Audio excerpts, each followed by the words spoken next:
सुमन एउटा सानो गाउँमा बस्ने हाँसिलो केटो थियो।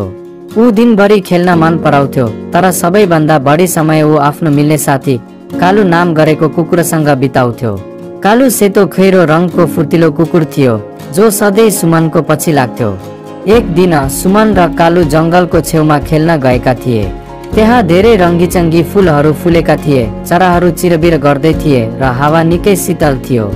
सुमनले कालुसँग लुका छिपी खेल्न थाल्यो। उनीहरू दौडिरहेका थिए, हाँसिरहेका थिए। अचानक सुमनको आँखा अगाडि एउटा सानो खरायो देखियो।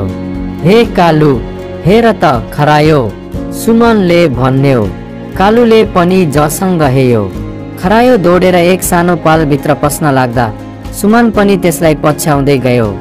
सुमन दौड्दै दौड्दै अगाडि गयो, तर ऊ जंगलको भित्रभित्रै पुगेछ। अब ऊ आफ्नो बाटो भुल्यो। कालु, कालु, म कहाँ छु? ऊ डरायो। कालु सुमनलाई पछ्याउँदै थियो। ऊ सधैँ जस्तै सुमनलाई छोड्न चाहँदैनथ्यो। कालुले तुरुन्तै आफ्नो सुँघ्ने शक्ति प्रयोग गर्यो। उसले सुमनको गन्ध पछ्याउँदै उसको नजिक पुग्यो। कालुले भुक्न थाल्यो, मानौ ऊ भन्न खोज्दै थियो, चिन्ता नगर, म छु यहाँ। सुमनले कालुलाई देखेपछि खुसी हुँदै उसलाई अँगाल्यो। धन्यवाद कालु, तिमी मेरो असली साथी हो। कालुले सुमनलाई सही बाटो देखायो अनि उनीहरू घर फर्किए।